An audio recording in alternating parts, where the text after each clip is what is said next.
Welcome to the series of video lectures on C programming language. Today's topic is basics of C programming language. Before proceeding, we should discuss the last class. In last class, we have discussed character set of C programming language. It is basically the ASCII character set consisting of 256 characters in it, in which alphabets are there, digits are there, and some special symbols are there. What is character set basically for any language? It is just a predefined character set which must be used while using that specific language, and we have discussed the analogy regarding that. In Hindi we use alphabet set, that is Varnmala. In English we use alphabet set. Likewise, as it is a language, we use ASCII character set. Now, the character set is completed. In this class, we will discuss some important thing about variable. Now, what is variable actually? A variable is a container or a medium in which we can store some data. What does it mean? Take an example. Take the example of calculator. This example is already taken in the first class. I will repeat it. But in that class, we have used this example for learning what is programming. But here, we will take same example to understand variable. Now, let's say this is a calculator. This is a display. यहाँ पर कुछ buttons बनी हुई है. This is the rough sketch.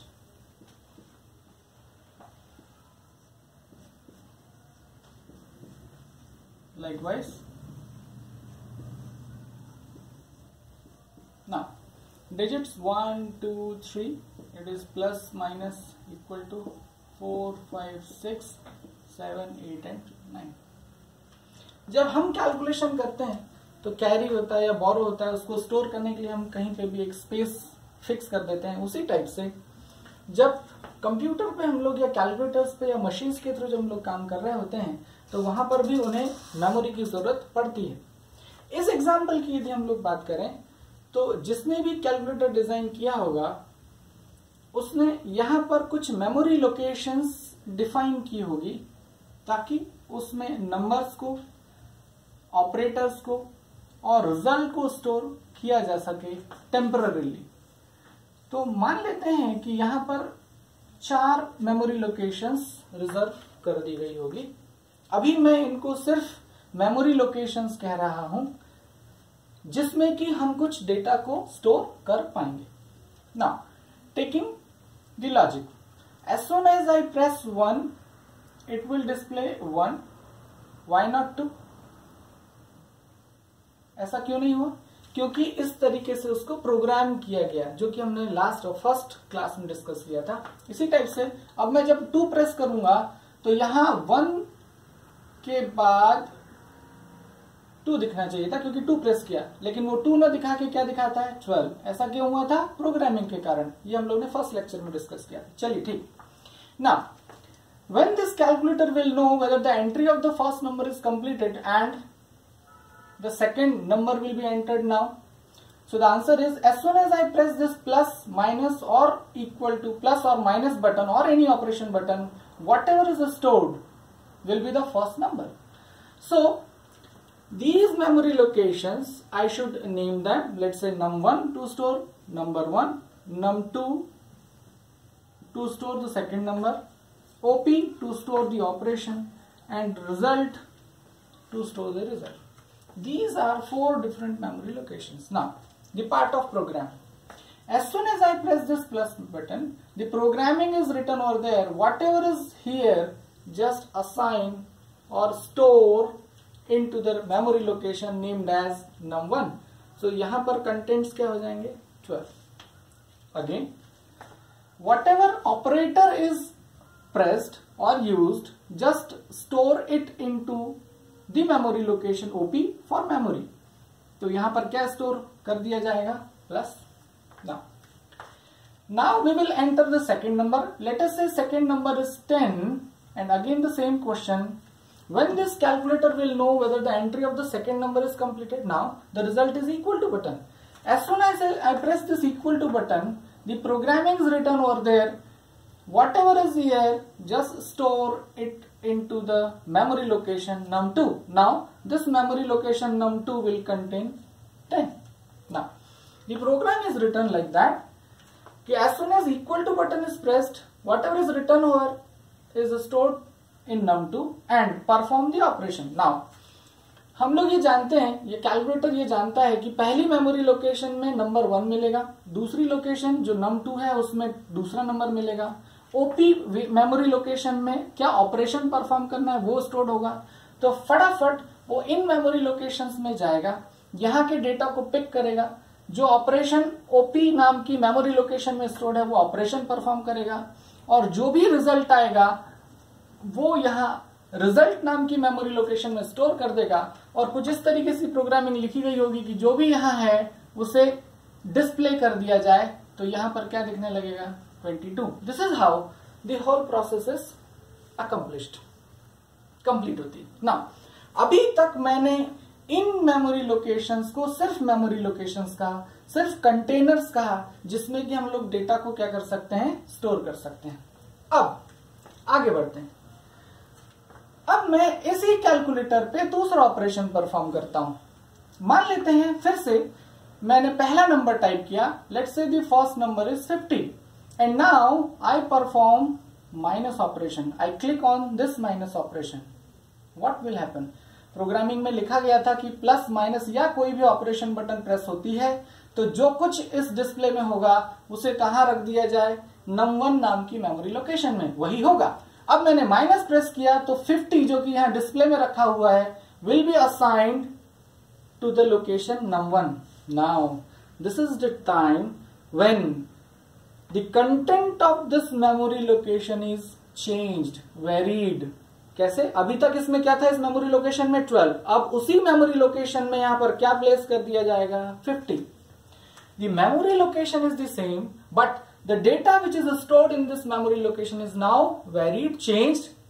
और अब से मैं इसे कह सकता हूं कि ये क्या है, वेरिएबल। वेरिएबल क्यों कहा? क्योंकि इसके अंदर की वैल्यू जो है वो क्या हो गई है, वेरी हो गई है, चेंज हो गई है, और इसीलिए इसको ज्यादा अच्छा नाम क्या दिया गया, वेरिएबल। अदरवाइज ये तो सिर्फ एक मीडियम है, एक कंटेनर है जिसके अंदर की हम क्या स्टोर कर सकते हैं, data. In the similar fashion अभी माइनस मैंने प्रेस किया तो अभी तक जहां यहां प्लस हुआ करता था अब उसी मेमोरी लोकेशन पर क्या स्टोर हो जाएगा, माइनस। अगेन इस मेमोरी लोकेशन के अंदर के जो डेटा कंटेंट थे now they are replaced by the new data. Data vary हो गया, इसीलिए अब इसे सिर्फ कंटेनर कहने के बजाय अब हम क्या कह सकते हैं इसको, वेरिएबल, क्योंकि इसके अंदर के कंटेंट्स क्या हो चुके हैं, वेरी। अब मैं यहां पर दूसरा नंबर प्रेस करूंगा। मान लेते हैं मैंने 30 एंटर किया और फिर जैसे ही मैं इक्वल टू बटन प्रेस करूंगा, प्रोग्रामिंग में ये लिखा गया था कि जो कुछ यहां है उसे कहां स्टोर कर दिया जाए, num2 में। फिर से वही बात, अब इस मेमोरी लोकेशन पे जहां 10 स्टोर था अब वो 10 वेरी हो जाएगा, चेंज हो जाएगा, और उसी मेमोरी लोकेशन पर यहां क्या स्टोर कर दिया जाएगा, 30। Now this is not just a memory location, now we'll name it as a variable। why? Because the content of this memory location is changed, varied। उसी टाइप से यहां पर क्या होगा, अब ऑपरेशन परफॉर्म होगा। जहां यहां रिजल्ट नाम की मेमोरी लोकेशन में कंटेनर में 22 हुआ करता था, अब इसी मेमोरी लोकेशन में क्या स्टोर हो जाएगा, 20। The data is changed, the contents are varied and hence a good name is variable instead of just a container or a memory location। So I think this example is clear and is giving the correct view for the variable, what variable is। So how can define variable? We can define a variable is just a container or a memory location which is used to hold or store some data, but as the data which is contained in that memory location may vary depending upon the case or depending upon the condition, hence it is named as variable। I think that is clear। Now as we have defined it as a named memory location, the variable is actually a named memory location which is used to hold some data. Hence, there should be some naming conventions. So we will now discuss the naming conventions or rules for naming the variables. Before that, again I should repeat, what is variable? A variable is a named memory location which is used to hold some data, but as the data which is stored in that memory location may vary, hence it is termed as variable. So now, looking towards the naming conventions, there are some basic or easy rules for naming the variables. The very first variable naming convention is the length of the variable name should be less than 8 characters. Length of variable name should be less than 8 characters. Now what does it mean? Again one thing, it is should, not must. मतलब ऐसा कि यदि मैंने किसी variable का नाम 8 character से ज्यादा का दे दिया तो गला नहीं कटेगा. It is valid basically. Some examples of variable according to this rule. Let us say this is a memory location, and if I name this memory location as A, it is a valid name because the length of variable name is 1. It is valid. If I define another variable or declare another variable and I name it as A, B, C, D, again this is a good name. The length of name is 4 characters, valid, and so on. Now why this rule is there? ये ऐसा rule क्यों है? बहुत simple सा reason है. यदि मैं किसी वेरिएबल का नाम बढ़ा देता हूं, जैसे कि मैंने किसी वेरिएबल को नाम दे दिया, एक एग्जांपल लेते हैं, मैंने किसी वेरिएबल को नाम दे दिया A, B, C, D, E, F, G, H, I, J up to Z. क्या होगा? जब जब किसी प्रोग्राम में मुझे इस वेरिएबल को यूज करना होगा तब तक मुझे इसका नाम भी लिखना होगा. और यदि प्रोग्राम में ये वेरिएबल 10 जगह यूज हो रहा है तो I should type 26 into 10, that is 260 characters each time. जब भी मैं इस वेरिएबल को यूज करूंगा मुझे 26 कैरेक्टर टाइप करने होंगे और टाइपिंग में मिस्टेक्स हो सकती है, स्पेलिंग मिस्टेक्स हो सकती है, तो आपके प्रोग्राम में एरर्स आएंगे. तो ज्यादा अच्छा सजेशन ये है कि वेरिएबल का नाम क्या होना चाहिए? छोटे से छोटा. जैसे कि यदि वेरिएबल का नाम A है और यदि आप इसे 10 बार भी लिखेंगे तो भी आपको only 10 characters you have to type. That is easier one. और इसीलिए सजेस्ट किया जाता है कि वेरिएबल का नाम क्या होना चाहिए? छोटे से छोटा. Also this is actually dependent upon the compiler type, whether the compiler is of 32-bit or 64-bit and so on. Now this is the simple rule. Second rule that the variable name should be meaningful. Now what does it mean, meaningful? Taking the example of two variables, if I name a variable as A and I name a variable as age, what is better one to store the age? I think this is better. Why? Because जैसे ही मैं इस variable का नाम पढ़ूंगा मैं ये समझ सकता हूं कि इस वेरिएबल के अंदर जो भी कंटेंट्स होंगे वो क्या हो सकते हैं? किसी की एज. ठीक है. सिर्फ ए नाम पढ़ने से आप वेरिएबल में क्या स्टोर्ड है इसका अंदाजा नहीं लगा सकते. अब ऐसा क्यों रूल दिया गया है वो भी समझते हैं. मान लेते हैं मैंने आज एक सॉफ्टवेयर बनाया, कोई क्लाइंट आया मेरे पास और उसने कहा कि आप मेरे लिए एक सॉफ्टवेयर बना दीजिए. लेट्स से पेरोल सिस्टम का कोई सॉफ्टवेयर है. मैंने आज उनके लिए एक सॉफ्टवेयर बनाया और उनको इंस्टॉलेशन के लिए दे दिया. हाँ, जब मैंने सॉफ्टवेयर बनाया तो एज स्टोर करने के लिए वेरिएबल को नाम क्या दे दिया? ए. अब ऐसे ही एक और वेरिएबल लिया मैंने, let's say x, to store salary आज के लिए. यहां पर किसी की सैलरी स्टोर्ड है, लेट्स से 50,000 फॉर एग्जाम्पल. ना 5 साल बाद वही क्लाइंट मेरे पास फिर आता है, कहता है कि आपने जो सॉफ्टवेयर बनाया था बहुत अच्छा चल रहा है, कोई प्रॉब्लम नहीं है, पर मैंने अपने एंड पे कुछ चेंजेस किए, कुछ अपग्रेडेशंस किए हैं, तो वही अपग्रेडेशंस आप मेरे सॉफ्टवेयर में भी मेंशन कर दीजिए. तो 5 साल बाद जब मेरा ही बनाया हुआ सॉफ्टवेयर चेंजेस के लिए, अपडेशंस के लिए मैं जब देखूंगा तो शायद मुझे फिर से पूरे प्रोग्राम को एक बार थॉरोली चेक करना होगा ये देखना होगा कि 5 साल पहले मैंने इस x वेरिएबल में क्या स्टोर किया था, क्योंकि 5 साल इज अ बिग गैप। मैं शायद उस दौरान कई और ऐसे सॉफ्टवेयर बना चुका रहूंगा, तो मुझे 5 साल पहले की कोडिंग याद नहीं आएगी और मुझे देखना होगा कि उस समय मैंने x में क्या स्टोर किया था। लेकिन 5 साल पहले ही यदि बेसिक सैलरी स्टोर करने के लिए x के बजाय यदि मैंने वेरिएबल का नाम b सेल दिया होता, that stands for basic salary, तो आज क्या 10 साल बाद भी यदि मैं ये प्रोग्राम देखूं तो मुझे तुरंत समझ में आएगा कि उस समय मैंने इस वेरिएबल का यूज क्या किया था।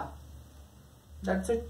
तो ज्यादा बेहतर है कि हम अपने वेरिएबल को नाम कैसा दें, मीनिंगफुल दें। तो ज्यादा अच्छा एज स्टोर करने के लिए वेरिएबल को नाम ए देने के बजाय हमें क्या देना चाहिए, age, that is meaningful.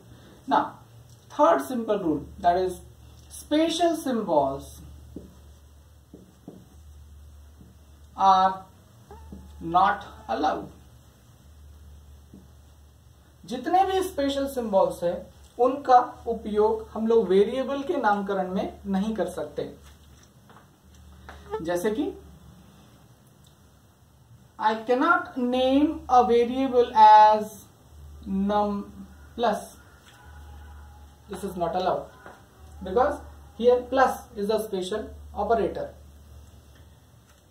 Now why this is so, मैं अगले पॉइंट में इसको डिस्कस करूंगा। The rule, the rule is the alpha numeric characters are allowed.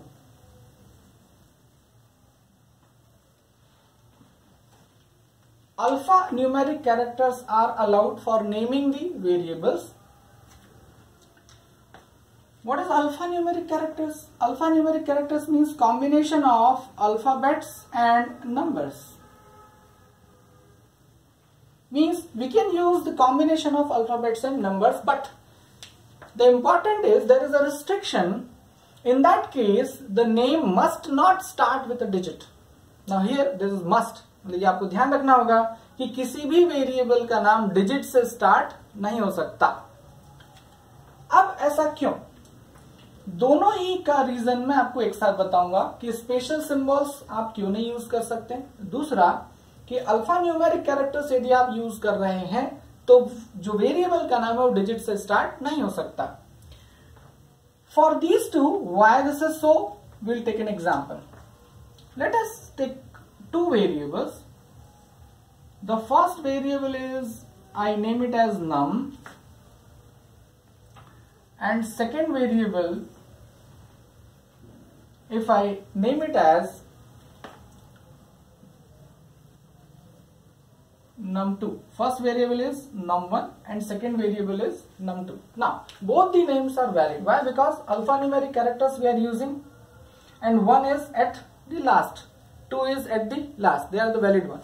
But if I name a variable as 1num, this is not valid.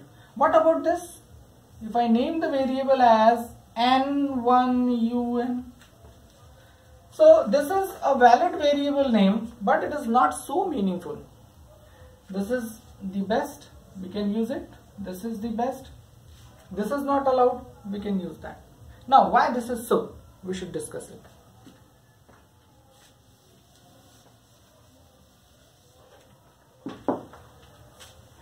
Take two variables. Let's say first variable name is num and another variable name is num plus 1. Assuming that this variable name is valid for some time, we will use contradiction. मान लेते हैं कि ये दोनों ही variable के नाम valid हैं। मान लेते हैं कि नम में इस समय 30 रखा हुआ है और num plus 1 नाम के वेरिएबल में यहां पर 50 रखा हुआ है। There is another variable c and I ask you to add 1 to variable num and whatever is the result store in the variable c. Then what will be the content of variable c? Tell me. Now there may be two answers. Why so? यदि मैं num को 30 लेता हूं तो 30 plus 1, the value will be 31 and hence c must contain 31. But second option, second answer. जैसे कि अभी हमने कहा कंट्रोडिक्शन के लिए थोड़ी देर के लिए मान लेते हैं कि ये सही नाम है, num+1 is a correct variable name, then what will happen? This expression is the name of variable, then whatever is the content of this variable, that is num+1, 50 will be assigned to C, and the content of variable C will be 50. Now C can have two answers, either 31 or 50. Now who is going to decide which is correct? और फिर computer जो है वो बहुत safe side पर खेलता है, वो हमेशा ये कहता है कि मुझे कोई भी एम्बिग्यूटी नहीं चाहिए, कोई भी असमंजस की स्थिति नहीं चाहिए। जैसे फॉर एग्जांपल यदि आप कहेंगे किसी भी वेरिएबल में add 5 और 6 टू अ वेरिएबल num, तो कंप्यूटर कहेगा मैं क्या ऐड करूं, 5 या 6। तो इस तरीके से जो भी एम्बिग्यूटी होती है वो कंप्यूटर में इनवैलिड होती है। यहां पर भी एक एम्बिग्यूटी आएगी कि सी के कंटेंट 31 सही होंगे या 50। ना टू रिजॉल्व दैट कंफ्यूजन हम एक डिसीजन लेते हैं कि what is plus. Plus has its own predefined meaning to add two things और टू नंबर्स। तो ये कहा गया कि प्लस को प्लस का काम करने दिया जाए, उसे वेरिएबल के नाम में यूज न किया जाए। न रहेगा बांस न बजेगी बांसुरी। मतलब ऐसा कि यदि मैं वेरिएबल के नाम में ये प्लस को वैलिड न करूं, उस केस में इस टाइप का कोई भी कंफ्यूजन नहीं होगा। और यहां पर जो वेरिएबल के कंटेंट होंगे वो num means 30 + 1 that will be 31 instead of 50। तो ये कहा गया कि जो स्पेशल सिंबल्स है उनको वेरिएबल्स के नाम में यूज ना किया जाए। यदि आप ऐसा करते हैं तो हो सकता है एम्बिग्यूटी हो जाए, हो सकता है कुछ कंफ्यूजन हो जाए, और ऐसे केसेस में वेरिएबल का नाम क्या हो जाएगा, इनवैलिड, और प्रोग्राम आपका हॉल्ट हो जाएगा, एरर आएगी। सेकंड, ये तो अभी हमने देखा कि स्पेशल सिंबल क्यों नहीं अलाउड है। अब हम सेकंड पार्ट देखते हैं, that is alpha numeric characters allowed है। ठीक है, अल्फा न्यूमेरिक कैरेक्टर अलाउड है। इसके लिए हम लोग देखते हैं कि अल्फा न्यूमेरिक कैरेक्टर्स अलाउड है, लेकिन इसमें एक रिस्ट्रिक्शन मैंने बताया था, वो क्या था, it must not start with a digit, वो डिजिट से स्टार्ट नहीं हो सकता। उसके लिए बात करें, चलिए इसको भी समझने के लिए हम कॉन्ट्राडिक्शन का ही यूज करेंगे। थोड़ी देर के लिए मान लेते हैं कि मेरे पास एक वेरिएबल num है जिसमें वैल्यू 30 रखी हुई है, और मेरे पास एक और वेरिएबल है और उसको मैंने नाम दिया है 1num। थोड़ी देर के लिए मान लेते हैं कि वेरिएबल का नाम डिजिट से स्टार्ट हो सकता है, तो मैंने कर दिया। Now apply here first rule. पहला रूल क्या कहता है कि वेरिएबल के नाम की जो लेंथ है वो छोटे से छोटी होनी चाहिए। यदि मैं उस रूल को अप्लाई करूं तो मैं इस वेरिएबल को नाम 1 भी दे सकता हूं, क्योंकि अल्फा न्यूमेरिक कैरेक्टर्स तो अलाउड है ही है, और मैं कम से कम लेंथ का नाम देना चाहता हूं, तो एक नाम और क्या आएगा, that is 1। So now we are having two variables num and 1. Let us say 1 contains 50. The same example, there is a variable c and I ask you to add 1 to the variable num. Now what will happen? Num means 30 plus 1 means one digit, number 1. So 30 plus 1, it is 31. The C will contain 31. Now, यदि मैंने अभी कहा कि थोड़ी देर के लिए मान लेते हैं कि ये 1 वैलिड नाम है, उस केस में what is the content of variable 1? That is 50. तो num is 30, 1 that is the variable, the content is 50. तो 30 plus 50, 80. तो C में क्या आ जाएगा? That is 80. Again, 2 answers are expected. तो C में या तो 31 आएगा या 80, but which is valid actually? 31 is valid. So यहां पर फिर से कंफ्यूजन हो जाएगा। यहां कंप्यूटर ये कहेगा कि ये 1 मीन्स नंबर 1 है या 1 वेरिएबल है। तो again the situation of confusion will be there, ambiguity यहां पर होगी। इसलिए बोला गया कि इस टाइप के कंफ्यूजिंग नाम न दिए जाए। अगेन से न रहेगा बांस न बजेगी बांसुरी, अलाउ ही न करें हम कि वेरिएबल का नाम डिजिट से स्टार्ट हो सकता है। यहां जो हमने थर्ड रूल पढ़ा है उसमें ये तो जरूर हमने मेंशन किया है कि स्पेशल सिंबल अलाउड नहीं है, लेकिन एक बात आपको विशेष ध्यान रखना है, सिर्फ एक ऑपरेटर है जो एक्सेप्शनल केस है, that is underscore. This is allowed. We can use underscore for naming the variables, but all other special symbols we cannot use. Mind it. Now, next rule, that is the even we should have it.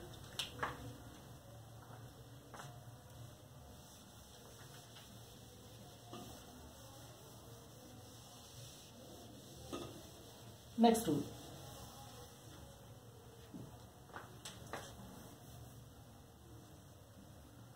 Okay. Next rule is case sensitivity. Now, what is case sensitivity? The case sensitivity says that actually C language is case sensitive language. If we can have a variable with name as capital A, we can have another valid variable name with the name as small a. हमारे लिए यदि English की बात करें तो A और A दोनों एक ही है, लेकिन चूंकि C लैंग्वेज केस सेंसिटिव है इसीलिए वो कैपिटल ए और स्मॉल ए में डिफरेंशिएट कर सकती है और इसका जो बेसिक है वो है आस्की वैल्यू। ठीक है, आस्की वैल्यू के बेस पर कैपिटल ए और स्मॉल ए में सी लैंग्वेज डिस्टिंग्विश कर सकता है, डिफरेंस कर सकता है, इसीलिए दोनों ही वेरिएबल क्या होंगे यहां पर वैलिड। तो that was the next rule. Next rule is that is keywords.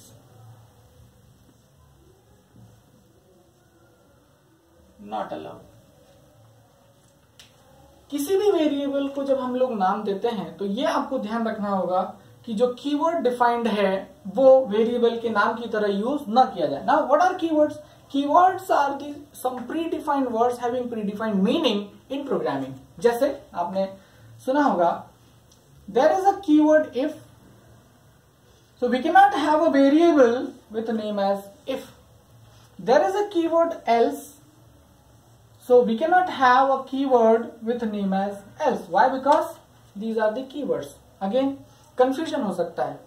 यदि मैं किसी वेरिएबल को नाम if दे दूं तो सिस्टम ये कंफ्यूज हो जाएगा कि if मीन्स वो कंडीशन चेक करने वाला if, या if मीन्स ये वेरिएबल जिसकी हम लोग बात कर रहे हैं। अगेन कंफ्यूजन की स्थिति ना बने इसीलिए ये कहा गया कि आप कीवर्ड्स को वेरिएबल के नाम की तरह यूज नहीं करेंगे। So this is all about the variables. The remaining part, data types, we will see in the next video lecture.